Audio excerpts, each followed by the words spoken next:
था हम CAA लाएंगे।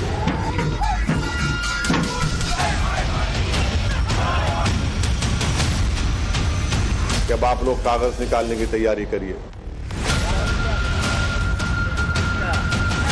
बीजेपी का हमेशा अगर निशाना रहा है तो मुसलमान रहा है। आजाद हिंदुस्तान की तारीख में पहली बार ऐसा हुआ है कि ऐसा कानून बना।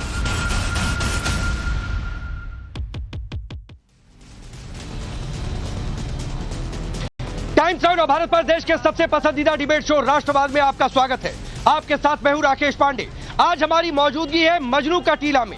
मजनू का टीला वो जगह जो जानी जाती है इसलिए क्योंकि यहां पर पाकिस्तान से बड़ी तादाद में वो शरणार्थी आए जो वहां पर धार्मिक तौर पर प्रताड़ित हुए हैं। अब भारत सरकार ने बड़ा फैसला लिया। जो कानून पहले बन गया था उस कानून को लेकर नोटिफिकेशन जारी कर दिया गया, यानी धार्मिक तौर पर जो प्रताड़ित किए गए हैं, जो कि माइनॉरिटीज है पाकिस्तान, अफगानिस्तान और बांग्लादेश में, उनको नागरिकता मिलेगी। इसको लेकर जमकर सियासत भी हो रही है। लेकिन फिलहाल पहले तस्वीरें आप देख लीजिए मजनू के टीला की। एक अलग तरीके के लोगों के चेहरों पर खुशी आपको दिख रही है। लोग जुटकर चर्चा कर रहे हैं और चर्चा इस बात को लेकर कि शायद उनके दिन अब बहुरने वाले हैं, उनके अच्छे दिन आने वाले हैं, क्योंकि अब उन्हें हिंदुस्तान की नागरिकता मिल जाएगी, उन्हें दर दर भटकना नहीं पड़ेगा। इन लोगों से भी बातचीत करूंगा, लेकिन उससे पहले देश की सियासत ने भी एक टर्न ले लिया है और टर्न है CAA को लेकर। जिस तरीके से NRC का डर दिखाया जा रहा है, NPR की जिस तरीके से बातचीत की जा रही है, क्योंकि चुनाव से पहले का समय है, तो आज असदुद्दीन ओवैसी मीडिया के सामने आए। क्या कुछ उन्होंने कहा, NRC के नाम पर डर किस तरीके से फैलाया, पहले ये बयान सुनिए। CAA एक्ट को सिर्फ आप CAA से मत देखिए, इसको आपको NPR से और NRC से जोड़कर देखना पड़ेगा।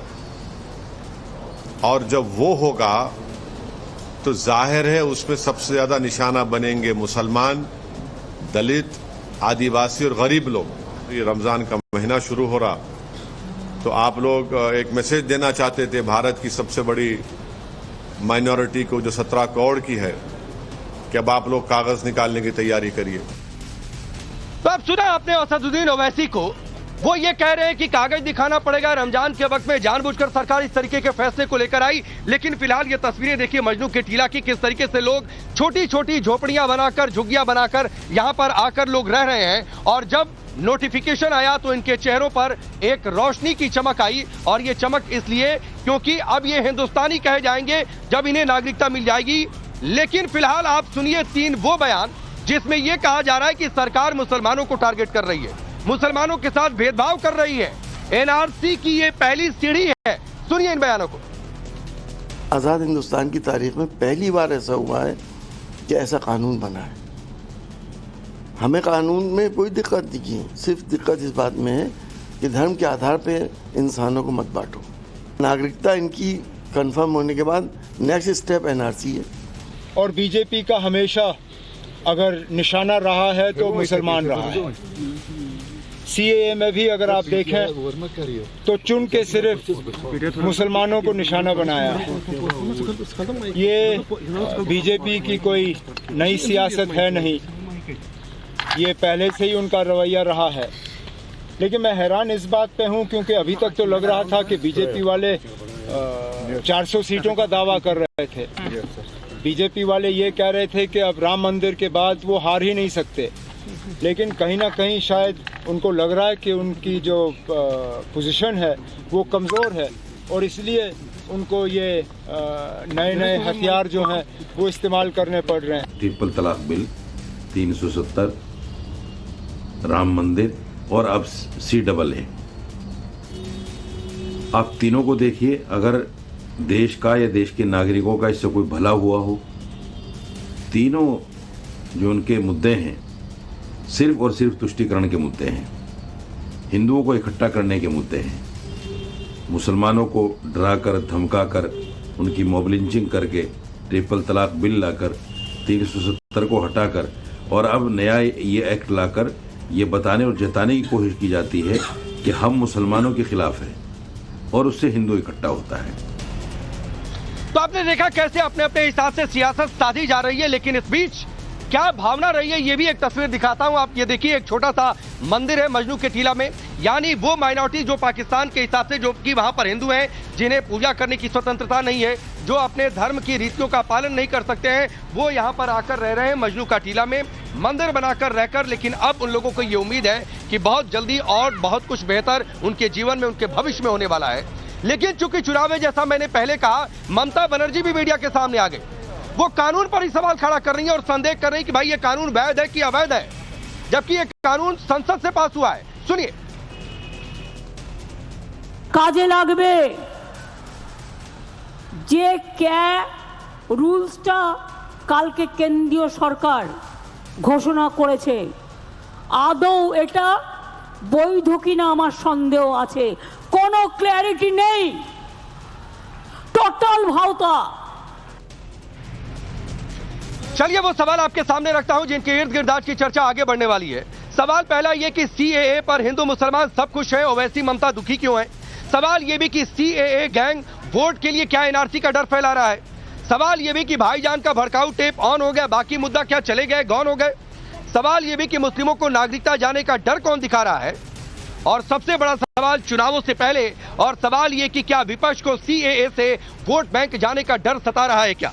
चलिए आपका परिचय आज के मेहमानों से करवाता हूं। गुरु प्रकाश पासवान जी भारतीय जनता पार्टी के नेता और प्रवक्ता, मोहम्मद फैज खान नेशनल कन्वीनर है राष्ट्रीय मुस्लिम मंच के, मौलाना साजिद रशीदी जी मुस्लिम स्कॉलर है, आदिल हसन हमारे साथ एमआईएम के नेता और प्रवक्ता हैं। आप सभी का बहुत बहुत स्वागत है आप लोग। लेकिन पहले यहाँ पर मैं बातचीत कर लेता हूँ, आप लोग कहाँ से आए? हम सिंध हैदराबाद पाकिस्तान से। सिंध हैदराबाद पाकिस्तान से आप सभी लोग? जी जी हाँ। आपने होली खेल ली है? भाई खुशी मनाई है, यहाँ इनको नागरिकता मिली है, इस विषय में इनको खुशी हुई है, सब परिवारों को खुशी। अच्छा ये जरा आपने टी शर्ट दिखाइए, टी शर्ट दिखाइए जरा। देखिए 75 साल राष्ट्र शक्ति बातचीत, हिंदुस्तान को आपने अपना राष्ट्र मान लिया है। मान लिया। कितनी बड़ी खुशी हो रही है बताइए आप लोग? बहुत खुशी हो रही है, बहुत खुशी हो रही है। आप लोग सभी लोग पाकिस्तान से हैं? पाकिस्तान से है, सभी लोग पाकिस्तान से। आप भी पाकिस्तान से? अब तो हिंदुस्तान में रहने हैं ना, अब हिंदुस्तानी हो जाएंगे, हिंदुस्तानी हो जाएंगे अब से। हाँ। पाकिस्तान को तो छोड़ दिया अब। अच्छा वहाँ क्या आप लोगों को दिक्कत, क्या कैसे प्रताड़ना होती थी वहाँ पर? यहाँ के मुसलमान बहुत तंग करते थे, वहाँ के मंदिर में। हाँ। अच्छा यहाँ का माहौल दिक्कत थी जब तो हिंदुस्तान में आए, दिक्कत नहीं होती तो कौन आता, दिक्कत थी हमें जब ही आए। ठीक है, ये चलिए ये उन लोगों की बातचीत है जो पाकिस्तान से आए और इसलिए आए क्योंकि धार्मिक पहचान देखकर इन्हें प्रताड़ित किया जा रहा था। अब आदिल भाई मैं आपसे शुरू करता हूं इस चर्चा को। आपके नेता मीडिया के सामने आए, कह रहे हैं ये तो भेदभाव है भाई, ये तो गड़बड़ हो रहा है मामला। आपने सुनी, इसीलिए मैंने अपना वर्जन नहीं दिया। ये उन लोगों की बातचीत है और इन्होंने बता दिया कि इन्हें धार्मिक तौर पर प्रताड़ित किया जा रहा था, इसीलिए भाग कर आए। तो क्या आप चाह रहे थे कि भारत की सरकार इन लोगों के साथ ना खड़े हो? नहीं, हम तो ये भी चाह रहे थे कि समीर इलियास और सुफियान जो हैं भारतीय हैं और उनको रशिया में भेज दिया गया है और आर्मी फ्रंट पे भेज दिया गया है और भारत सरकार की तरफ से भी कोई जवाब नहीं आया है। वो भी मेरे नेता ने ट्वीट किया, जरा उस पर भी कर दीजिए। और ये तो पड़ोसी मुल्क के हैं ना भाई, जो भारतीय हैं, जो यहाँ के मिट्टी के रहने वाले हैं, जिनके बाप दादा ने इस देश के लिए आजादी दी है, लड़ाई लड़ी, उसके लिए तो कीजिए। 2 करोड़ रोजगार उनके लिए तो कीजिए। अरे गुरु प्रकाश के लिए कोई दिक्कत नहीं, उनके पिताजी होम मिनिस्टर थे, बेटा को राष्ट्रीय प्रवक्ता बना दिया गया, कोई दिक्कत नहीं, इनकी दुकान चल रही है। लेकिन जो आम भारतीय है उसका तो कुछ कीजिए, इनके लिए कोई दिक्कत नहीं। अनुराग ठाकुर के लिए पिताजी चीफ मिनिस्टर थे, बेटा भी मंत्री बन गया है। वसुंधरा राजे सिंधिया के लिए चीफ मिनिस्टर, उनकी अम्मा भी थी, वो भी थी, बेटा भी मंत्री है। नहीं आदिल या तो आप मुद्दों पर रुके रहिए, किसकी दुकान चल रही, फिर तो मैं ये भी कहता हूँ कि आप लोगों की भी दुकान चल रही है। और आप लोगों की दुकान इसलिए चल रही है कि जब मीडिया के सामने आते हैं तो आप सीएए का डर फैलाते हैं, एनआरसी के नाम पर एनपीआर की बातचीत करने लगते हैं। आप सिर्फ ये स्टिक रखे रहते हैं कि चलिए सीएए आया, हम इसका समर्थन कर रहे हैं, लेकिन 2 करोड़ नौकरियों की बातचीत का क्या हुआ, उस वादे का क्या हुआ, तब मैं आपको सही मानता। मैं आपको तब सुनिए देश के मुसलमानों को बरगलाने की बजाय सीधे आप रशिया के उन 2 युवकों की बातचीत उठाते, तब मैं आपको सही मानता। आदिल राकेश भाई सुब्रमण्यम स्वामी तो डेली सुबह शाम बोल रहे हैं डेपसोंग और चौपसंग का चाइना में 4600 स्क्वायर मीटर घुस गया चाइना, उस पर वो 56 इंच का सीना कहाँ चला गया है? चाइना घुस रहा है, कुछ नहीं बोल रहा है। इनका अरुणाचल प्रदेश का एमपी बोला। सुब्रमण्यम स्वामी तो नेशनल एग्जीक्यूटिव के मेंबर थे, कोई भाजपा की औकात नहीं है जवाब देने की। प्रधान अरे आप सुब्रमण्यम स्वामी के प्रवक्ता है आदिल, आप सुब्रमण्यम स्वामी के प्रवक्ता है, उनके बिहार पर आप बोल रहे हैं मैंने सिर्फ एक लाइन का सवाल पूछा कि इस देश में मुसलमानों को डराने की बजाय आप इस कानून का समर्थन कर इन मुद्दों को उठाते तो मैं आपको सही मानता, एक क्रॉस क्वेश्चन आपसे नहीं करता। लेकिन मैं आपको तस्वीर देखिए, ये छोटे छोटे बच्चे, सुनिए, ये छोटे छोटे बच्चे, आदिल ये तस्वीरें देखिए, इसीलिए मैं आज उठकर स्टूडियो से बाहर आया। ये छोटे छोटे बच्चों के चेहरों पर खुशी है, इसलिए खुशी है कि ये शायद सीए का मतलब नहीं समझ रहे होंगे, लेकिन चूंकि इनके घर में जश्न जैसा माहौल है, चूंकि इनके घर वाले बहुत खुश हैं, इसलिए कोई भी मीडिया का आदमी आ रहा है, मैं पिछले आधे घंटे से देख रहा हूं, ये खुशी से आकर हाथ जोड़ रहे हैं, नमस्ते कर रहे हैं।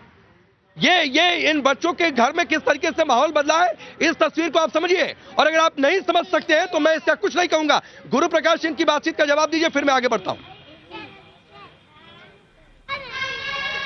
नहीं, देखिए राकेश जी, आज बड़ा ही ऐतिहासिक समय है। ये बहुत ही सामाजिक न्याय के इतिहास में आज के दिन को, कल के दिन को याद रखा जाएगा। भारतीय सब कॉन्टिनेंट के करोड़ों दलित समाज के लोगों के लिए, करोड़ों आदिवासी समाज के लोगों के लिए एक ऐतिहासिक क्षण है। पाकिस्तान में एक समय था 1947 में 27% हिंदू थे, आज की तारीख में मात्र 3% हिंदू हैं। कहां चले गए वो लोग? ये लोग सामाजिक न्याय की बात करते हैं, ये बाबा साहेब अम्बेडकर की बात करते हैं। जब देखिए, मैं राकेश जी मैं किसी के बीच में नहीं बोलता हूं। राकेश जी, मैं शांत हो जाता हूं और इनसे बुलवा लीजिए। ठीक है, आदिल सुन लीजिए, मैं भी स्टूडियो से बाहर हूं, रियल टाइम में आप लोगों को इंटरप्ट नहीं कर पाऊंगा, इसलिए एक एक को सुनकर अपनी बात रखिए। गुरु प्रकाश की बात पूरी हो जाने दीजिए, फिर मैं आपके पास आ जाऊंगा। धन्यवाद राकेश जी। देखिए, आज का समय बहुत ही ऐतिहासिक है। सामाजिक न्याय इतिहास में पाकिस्तान में, अफगानिस्तान में, बांग्लादेश में लंबे समय से वहां के दलित समाज के लोगों के साथ उत्पीड़न हो रहा था। पाकिस्तान में कौन था रिफ्यूजी? पाकिस्तान का कौन था? वाल्मीकि समाज था मेरा, मेघवाल समाज था मेरा, ओट समाज था मेरा, लेकिन एक शब्द, एक बूंद आंसू का इन लोगों से नहीं निकला था। लेकिन पहली बार नरेंद्र मोदी जी की सरकार ने, अमित शाह जी ने ये निर्णय लेकर के संपूर्ण दलित समाज के लोगों में आज एक उत्साह, एक उमंग और एक ऊर्जा की लहर है। हमने कल देखा था पश्चिम बंगाल में बटुआ समाज की, दलित समाज की महिलाएं बाहर निकल करके सेलिब्रेट कर रही थी। ऐसा लगा जैसे दिवाली आ गई है। आज तक कोई बोलने वाला नहीं था, इनके मुंह से एक शब्द नहीं निकलता। नहीं, गुरु प्रकाश आप बिल्कुल सही बोल रहे हैं। और जरा दिखाइए छोटी छोटी बच्चियों को, आप लोग क्या गा रही थी बात हो जाती है, आप लोग क्या गा? आ रहा हूं आदिल एक तस्वीर देख लीजिए। आप लोग का क्या नाम है? कविता नाम है। आपका क्या नाम है? आप लोग अभी नाच रही थी, क्या गा रही थी? जरा दिखाइए हमको, गाइए भाई, क्या हो गया? चलिए, बच्चियां शर्माने लगी। और अभी थोड़ी देर पहले जब गुरु प्रकाश अपनी बात को रख रहे थे तो यहाँ पर बाकायदे ये नाच गा रही थी। आदिल बोलिए, आप क्या कह रहे थे? हाँ, मैं बोलना चाह रहा हूँ, अभी गुरु प्रकाश कह रहे थे कि मोदी जी को दिखा,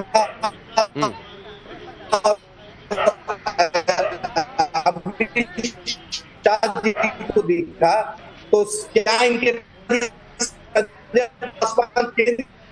गृह मंत्री थे उनको नहीं दिखा था क्या? अटल बिहारी वाजपेयी जी को नहीं दिखा था क्या? नहीं दिखा था क्या? क्या बेतुकी बात करते हैं ये ज्ञान, क्या बेतुकी प्रवक्ता वाली बात कर रहे हैं कि इनको पहली बार दिखा? अरे मुझे पाकिस्तान से, बांग्लादेश से, अफगानिस्तान से क्या मतलब? मुझे भारतीयों से मतलब है, मुझे भारत की मिट्टी से मतलब है। मुझे खाने को मिला नहीं है, मैं पड़ोसी के लिए जान दे दूं, मैं क्यों दूं पड़ोसी के लिए जान? मुझे अरे तो भारत की मिट्टी से मतलब है, पाकिस्तान से मतलब नहीं है, तो भारत के मुसलमानों के लिए जब कानून नहीं है तो क्यों आप कह रहे हैं, क्यों डराने की कोशिश कर रहे हैं? आदिल, नहीं, आपको ये करना चाहिए था। नहीं, हम सऊदी के मुसलमान के लिए चिंता नहीं, हम सऊदी के मुसलमान का मुझे चिंता नहीं, मुझे भारतीय मुसलमान की चिंता है। गुरु प्रकाश बताएं, इनके पिताजी गृह राज्य, तो भारतीय मुसलमानों के लिए कानून है। नहीं, आदिल ये भारतीय मुसलमानों के लिए कानून है या भारत के किसी भी नागरिक के लिए? मुसलमान छोड़ दीजिए, भारत के हिंदू, सिख, ईसाई, मुसलमान, उसके लिए ये कानून है। इनके पिताजी ने क्यों नहीं सोचा? जो बोल रहे हैं कि किसी ने नहीं सोचा, तो इनके पिताजी ने क्यों नहीं सोचा? नहीं, अरे सुनिए आदिल, मैं एक बात पहले बता दे रहा हूँ, मैं कोई व्यक्तिगत टिप्पणियां नहीं बर्दाश्त करता हूँ। तो गुरु प्रकाश के पिताजी पर डिबेट नहीं हो रही तो मत उधर जाइए, वरना फिर मैं गुरु प्रकाश को कहूंगा कि आपकी पार्टी की हिस्ट्री खंगाले तो आप जवाब नहीं दे पाएंगे। मैं तैयार हूँ, तो मत उधर डिबेट लेकर जाइए जिधर आपके लिए मुश्किल हो जाए, मैं पहले ये कह दे रहा हूँ। इनकी बहाली उसी बुनियाद पे हुई है, पिता के जब से इनको जगह मिली है। एक सच्चाई है, इसको क्यों परिवारवाद नहीं जोड़ रहा है? ये एक सच्चाई है, इनको क्यों जगह मिली है बीजेपी में? बताइए, इनको बीजेपी में किस क्वालिफिकेशन? अरे तो आदिल, आपकी भी पार्टी की सच्चाई है कि आपने अपनी पार्टी के नाम में मुस्लिमीन रखा हुआ है। और आप सिर्फ मुसलमानों की ठेकेदारी करने की बातचीत करते हैं। आपको इस देश के दूसरे लोगों से मतलब नहीं है। गुरु प्रकाश एक शॉर्ट रिप्लाई दीजिए, फिर मैं रशीदी साहब के पास जा रहा हूं। नहीं राकेश जी, अपने अपने संस्कार होते हैं, अपने अपने संस्कार, ये अपने संस्कार का परिचय दे रहे हैं। मैं इनकी तुच्छ बातों पे जवाब देना, इतना अहमियत मैं इनको नहीं देना चाहता हूं। मैं विषय पे बात करना चाहता हूं। ये इनको दिक्कत है, अगर दलित बैठ गया टीवी पे तो इनको दिक्कत होगा ना। ये दलितों को तो बर्दाश्त नहीं कर सकते हैं। दलित उनके साथ डिबेट कैसे कर रहा है? दलित बैठेगा और डिबेट करेगा। तैयार रहिए आदिल हसन, तैयार रहिए। दलित, आज का दलित बदल गया है। आज का दलित जवाब देगा आपको, आपकी भाषा में जवाब देगा आज का दलित। ज्यादा उकसाइए मत, आज का दलित बैठा है, जवाब देगा आपको। तैयार रहिए आप लोग। दलित मुस्लिम एकता की बात करते हो और यहाँ दलित को गाली दे रहे हो। यहाँ दलित को गाली दे रहे हो। दलित तैयार है, तैयार है, और जहां बोलोगे वहां करके आपसे डिबेट करने को तैयार है। आपको दलित पचता नहीं है, आपको ओवैसी को दलित पचते नहीं है, इसलिए आप ऐसे बोले हो रहे हो। आप दलित हो, अपने संस्कारों का परिचय दो। लेकिन मैं दुनिया की सबसे बड़ी पार्टी का यहाँ पे प्रतिनिधित्व कर रहा हूँ। मेरे अपने संस्कार है, आपके अपने संस्कार है। अपने संस्कार का परिचय दो आप। मैं आपके बीच में नहीं बोलूंगा। पिता की जगह पे बैठे हो, आपने काबिलियत पे नहीं बैठे हो, पिताजी की आपको नहीं बचता है, जानता हूं। दलित को जवाब देने में आपको दिक्कत। ठीक है, चलिए मैं आगे बढ़ रहा हूं, साजिद रशीदी के पास जा रहा हूं। और सुनिए आदिल सुनिए, गुरु प्रकाश ने ठीक कहा। असदुद्दीन ओवैसी आए तो कह रहे कि मुसलमान दलितों की बातचीत है। अब आप गुरु प्रकाश पर व्यक्तिगत टिप्पणियां करने लगे, तब आपको नहीं लग रहा है कि आप क्या बातचीत कर रहे हैं, कहां पर जाकर बातचीत कर रहे हैं? देश को सच्चाई बता रहा हूँ। गुरु प्रकाश उस जगह पे पिताजी के चलते नहीं तो ठीक है, देश को मैं भी सच्चाई बता रहा हूँ आदिल, और देश को यही सच्चाई बताने के लिए आज मैं स्टूडियो में नहीं बैठा। देश को यही सच्चाई बताने के लिए स्टूडियो से बाहर निकला और निकलता रहूंगा। और इसीलिए मैं मजनू के टीला में आया, जहां पर पाकिस्तान से आए लोग रह रहे हैं। उनके बीच का दर्द क्या है, खुशी क्या है, इस मौके पर वो तस्वीर दिखाने के लिए।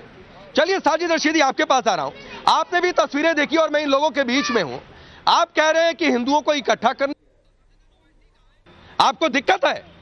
पाकिस्तान के अगर कोई धार्मिक तौर पर प्रताड़ित है, माइनॉरिटी की बातचीत है, और वहां पर माइनॉरिटी हिंदू हो सकता है, बौद्ध हो सकता है, सिख हो सकता है, ईसाई हो सकता है, मुस्लिम तो नहीं हो सकता है कम से कम, धार्मिक तौर पर प्रताड़ित। तो फिर आप ये प्रोपेगेंडा क्या मान लिया जाए, सिर्फ आप अपनी एजेंडे की दुकान चला रहे हैं?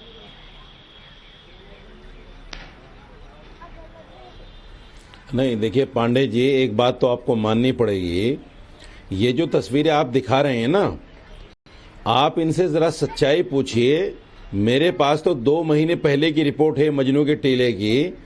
यहाँ जो बड़े लोग हैं उनको बाकायदा समझाया गया है कि आपको बोलना है। हम 6 महीने पहले आए थे, हम 1.5 साल पहले आए थे, हम 1 साल पहले आए थे, और जो सच्चाई है वो कुछ और है। कोई इनमें से 10 साल पहले आया था, कोई 15 साल पहले आया था, कोई 20 साल पहले आया था। ये इस तरह से लोग आए हुए हैं। लेकिन इनको बताया गया कि आप बताओ कि हम 2 साल पहले आए, 1.5 साल पहले आए, अभी 6 महीने पहले आए। आप ये सच्चाई नहीं बताएंगे लोगों को। अच्छा रुकिए, मैं सीए पर आता हूं। रशीदी साहब रुकिए, होल्ड करिए। आपकी इच्छा मैं पूरी कर देता हूँ, होल्ड करिए। सुनिए, आप लोग कब आए भाई, यहाँ पर कब से रह रहे हैं? हमारे 2011 से रह रहे हैं। सुनिए साजिद रशीदी, अपना झूठ बेनकाब होते देखिए टीवी पर। सुनिए, 2011 से रह रहे हैं। आप किस साल से आए हैं? 2011 से। 2011 से। और आप लोग भाई? 2011। सब लोग 2011 क्या? पूरा कुछ 13 वाले। आप 13 में आए? हाँ, 2015 में आया था। अच्छा, आप 484 का 2015 में। 2015 में। आप किस, आगे आइए। आप किस साल आए भाई? किस साल आए? किस साल आए? कितने साल हो गए अंदाजन बताइए? 19 में है? 13 साल। अच्छा, अब आप देखिए, अच्छा ही बताइए, कोई आया था सिखाने आप लोगों को बोलने के लिए कि बोलिएगा कि 6 महीने पहले आए हैं, साल भर आए, कोई आया था क्या सिखाने आप लोगों को? नहीं, कोई भी नहीं आया। कोई नहीं आया। आप बोलिए रशीदी साहब। देखिए लाइव शो में और ग्राउंड पर रहिए तो यही मजा होता है, यही आनंद होता है कि तुरंत क्रॉस क्वेश्चनिंग हो जाती है। देखिए आपका झूठ बेनकाब हो गया, बोलिए। हाँ, बिल्कुल।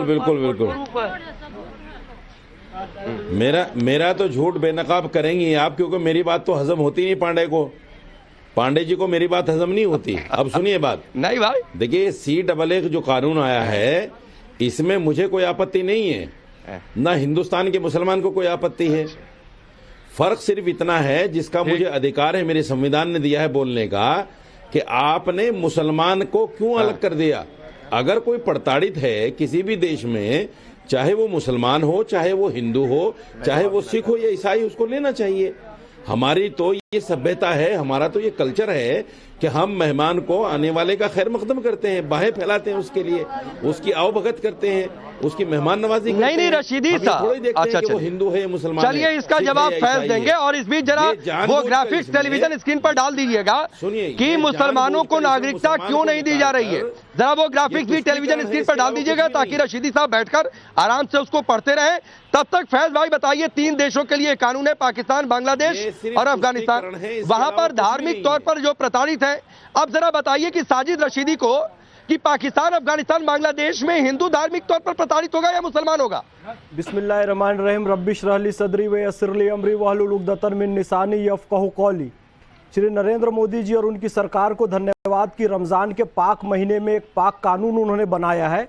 पाकिस्तान, अफगानिस्तान और बांग्लादेश में जो हमारे हिंदू, सिख, ईसाई, बौद्ध, जैन, पारसी प्रताड़ित हो रहे थे, जिन पर जुल्म सितम किया जा रहा था, इस्लामिक रिपब्लिक ऑफ पाकिस्तान में, इस्लामिक रिपब्लिक ऑफ बांग्लादेश में, इस्लामिक रिपब्लिक ऑफ अफगानिस्तान में इन लोगों पर जुल्म सितम हो रहा था। उस जुल्म सितम से बचाने के लिए उनको यहां पर लाया जा रहा है। अब जो इस्लामिक रिपब्लिक खुद है और वो कहे वहां मुसलमान भी जुल्म के शिकार है, उनको भी यहां पर ला लिया जाए, तो ये तो बिल्कुल गलत बात है। फिर आपने इस्लामिक रिपब्लिक भाई बनाया क्यों? इन लोगों का एक तर्क होता है राकेश पांडे भैया कि अहमदिया पे वहां पर अत्याचार होता है। मैं कहता हूं वहां से किसी अहमदिया को लाकर इनके पड़ोस में अगर बसा दिया जाए ना, वो अहमदिया पैगंबर हजरत मोहम्मद सल्लल्लाहु अलैहि वसल्लम को आखिरी नबी नहीं मानते। ये लोग खुद उन अहमदिया को मार मार के भुर्ता बना देंगे और ये अहमदिया का पक्ष लेते हैं। जिन पर जुल्म हो रहा है उनको वहां पर लाया जा रहा है और आप देख रहे हैं कैसे खुशी का माहौल है मजनू का टीला में। और मैं बताना चाहूं, बार बार ये जो गुरु प्रकाश जी जा रहे हैं, तो अब्दुल वहाद ओवैसी, उसका बेटा सलाहुद्दीन ओवैसी, उसका बेटा असदुद्दीन ओवैसी, उसका भाई अकबरुद्दीन ओवैसी, ये खानदान की परंपरा यहां पर चली आ रही है कि बाप होने के कारण बेटा भी अध्यक्ष बना बैठा है, उसका भाई बनेगा, फिर उसका बेटा बनेगा। और ये उस खानदान के लोग हैं जिन्होंने कहा था यदि हैदराबाद को पाकिस्तान में नहीं मिलाया तो हैदराबाद के हिंदुओं का कत्लेआम कर देंगे। ये हिंदुस्तान के हिंदू थे ना, उन पर भी इन्होंने रहम नहीं किया। ये सरदार वल्लभ भाई पटेल ने तो मार मार के इनका पैजामा गीला कर दिया था। तब आज हैदराबाद पाकिस्तान के भारत के अंदर है, नहीं तो ये पाकिस्तान में दे देना चाहते थे। अब इनकी पॉलिसी यही है। राकेश भैया, किसी के खानदान पर नहीं जाना है तो मत देखिए किसी का खानदान। मैंने तब भी रोका था और अभी रोक रहा हूं भैया। ये लेकिन गुरु प्रकाश एक और रजाकारों का खानदान है जो हैदराबाद को पाकिस्तान में मिलाना चाहते थे। इनकी तो ठीक है। अच्छा रशीदी साहब कुछ कह रहे हैं, 20 सेकंड दे दीजिए, फिर मैं गुरु प्रकाश पर जा रहा हूं। बोलिए रशीदी साहब। देखिए अल्लामा इकबाल ने सैकड़ों साल पहले कहा था कि ये वो मुसलमान हैं जिन्हें देखकर शर्माए यहूद। रमजान से इस कानून को जोड़कर इस आदमी ने इतनी बड़ी नापाक हरकत की है, रमजान की तौहीन की है इस आदमी ने। शर्म आनी चाहिए इसको। रमजान से नहीं रुक जाइए, जोड़ दिया। फैज रुक जाइए, नहीं आती इस बात में। रमजान कहाँ कानून, अब रशीदी साहब कहाँ रमजान कहाँ ये कानून, शर्म नहीं आती। डूब मरो। अरे रुकिए फैज रुकिए ना, फैज खान रुकिए। फैज खान रुक जाइए। अरे फैज खान रुक जाइए। रशीदी साहब आपने बिल्कुल ठीक कहा। अरे कानून को फैज खान रुक जाइए। फैज खान रुक जाइए। अरे फैज खान रुक जाइए। रशीदी साहब आपने सबकी आवाज डाउन है। रशीदी साहब मेरी सवाल सुनिए। आपने ठीक कहा कि रमजान से नहीं जुड़ना चाहिए, आप लानतें भी भेज रहे हैं। चलिए आपकी इच्छा है तो जरा लानतें ओवैसी साहब को भी भेज दीजिए। वो भी कह रहे हैं कि रमजान के वक्त ये कानून लाया गया, तो उनको भी लानतें भेज दीजिए। नहीं, बिल्कुल गलत है। रमजान से क्यों जोड़ा जाए इसको? ये अच्छा या बुरा हम कह सकते हैं, लेकिन रमजान तो लानतें तो भेज दीजिए। शैतानी हरकत है। लानत भेजो ओवैसी पे। चलिए ठीक है। अभी ब्रेक के लिए रुकना पड़ेगा। गुरु प्रकाश जी आपके पास नहीं आ पाया, दोबारा माफी के लिए आप सभी का बहुत बहुत धन्यवाद। लेकिन मजनू के टीला की ये तस्वीरें देखिए, लोग यहाँ पर मौजूद हैं और लोगों के बीच अब उम्मीद कि इस कानून के आने के बाद उनका भविष्य अच्छा होने वाला है, सुंदर होने वाला है, हिंदुस्तानी हो जाएंगे। रुकेंगे ब्रेक।